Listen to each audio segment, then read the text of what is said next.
İyunun 21-də Sumi vilayətindəki Rusiya işğalçıları üçün qara gün olub. Dialoq.u'nun məlumatına görə Rusiya Silahlı Qüvvələri ilə əlaqəli Resurs Şimal kanalı bunu bildirib və indi Sumi istiqamətində baş verənlər haqqında bir qədər ətraflı dəniz piyadaları üçün qara gün Viropalyada 810-cu briqada atəşə düşdü. Çox sayda itki oldu və təxminən bir taqım əsir götürüldü. Z kanalı xəbər verib. Bundan əlavə onun məlumatına görə Ukrayna Müdafiə Qüvvələri Rusiyanın 155-ci briqadasını Andreyevka kəndindən geri çəkməyə məcbur edib. Yenidən tamamilə Ukrayna Silahlı Qüvvələrinin nəzarətinə keçib. İşğalçıların Yunakovkada da problemləri var. Oradakı hücum dayandırılıb. Rusiya qoşunları artıq necə irəliləmək barədə düşünmür, lakin qızğın şəkildə artıq ələ keçirdiyi mövqeləri saxlamağa çalışırlar. Şimal kanalı həmçinin Kursk vilayətindəki Tetkin ərazisində Rusiya Silahlı Qüvvələrinin ağır itkilərindən şikayətlənib. Müdafiə qüvvələrinin pilotsuz bölmələri və aviasiyası çox effektiv işləyir. Z kanalı bildirib. Tetkinonun yaxınlığında komandirlər 1427-ci matatıcı alayını Qloşkovodan dəmir yolu ilə təmizləyici qurğulara doğru sürürlər. Lakin əvvəlcə dronlarla problemi həll edin. Artıq o qədər insan boş yerə öldürülüb və həmçinin aviasiyada nə qədər beziblər, İrandakı yəhudilər kimi uçurlar.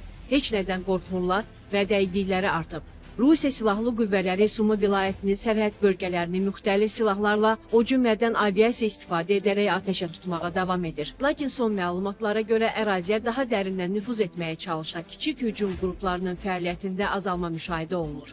Bu barədə Ukrayna Dövlət Sərhəd Xidmətinin sözçüsü Andriy Demchenko bildirib. Düşmən hücumları həm Ukrayna hərbi qüvvələrinin mövqelərini, həm də yaşayış məntəqələrini hədəf alır. Bu da əhəmiyyətli infrastruktur ziyanına və mülki itkilərə səbəb olur. Andriy Demchenko deyib, düşmən aktiv şəkildə müxtəlif növ silahlardan, o cümlədən aviasiyadan idarə olunan bombalar və idarə olunmayan raketlərdən istifadə edir. Demchenko qeyd edib ki, Yunakivskdə və Xateska icmalarında vəziyyət çətin olaraq qalır. Rusiya qoşunları kiçik hücum qruplarından istifadə taktikasını davam etdirirlər, baxmayaraq ki, son vaxtlar onların fəaliyyəti azalıb. Bu müdafiə qüvvələrinin, xüsusilə də sərhədçilərin və Ukrayna Silahlı Qüvvələrinin səylərinin nəticəsidir, o vurğulayıb. Ağır itkilər səbəbindən Rusiya əvvəllər sürətli hücumlar üçün fəal şəkildə istifadə edilən kvadrosillər də daxil olmaqla motorlu nəqliyyat vasitələrinin istifadəsini də azaldıb. Andriy Demchenko deyib. Bu döyüş zonasında zirehli texnikalar istifadə edilmir. Çünki Rusiya Federasiyası onların qaçılmaz itkisindən xəbərdardır.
Ukrayna Baş Komandanı General Aleksandr Sırskinin verdiyi məlumata görə Ukrayna Silahlı Qüvvələri 2025-ci ilin yanvar-may aylarında hədəfli dron zərbələri ilə Rusiya ərazisinə 10 milyard dollardan çox ziyan vurub. Ukrayna cəbhə xəttindən uzaqda Rusiyanın hərbi imkanlarını və infrastrukturunu sistematik şəkildə pisləşdirmək üçün Rusiya daxilində dərin dron zərbələri həyata keçirir. Bu hücumlar hava bazalarını, hava hücumundan müdafiə sistemlərini, yanacaq anbarlarını və sənaye obyektlərini hədəf alaraq logistikanı pozmaq, Rusiyanın Ukraynaya raket hücumları başlatma və müharibə səylərini davam etdirmə qabiliyyətini azaltmağı hədəfləyir. Suspilnenin məlumatına görə Ukraynanın Deep Strike dron əməliyyatları məhv edilmiş neft emalı müəssisələrindən, enerji infrastrukturundan, logistika şəbəkələrindən və nəqliyyat sistemlərindən 1,3 milyard dollar dronlar birbaşa ziyan vurub. İddia edilən itkilərin daha böyük hissəsi 9,5 milyard dollar zərbələrdən sonra müəssisələrin bağlanmasından, nəqliyyat şəbəkələrinin pozulmasından və logistika zəncirlərinin bloklanmasından yaranan dolayı iqtisadi təsiri təmsil edir. Ukraynalı rəsmilər öz deep strike əməliyyatlarının dəyər səmərəliliyini 1-ə 15 nisbətində qiymətləndirirlər. Yəni hər xərclənən dollar hərbi hesablamalara görə Rusiyaya təxminən 15 dollar ziyan vurur. Proqram uzun məsafələrdə muxtar fəaliyyət göstərmək qabiliyyətinə malik, eyni zamanda dəqiq hədəfləmə imkanlarını qoruyan dronlardan istifadə edir.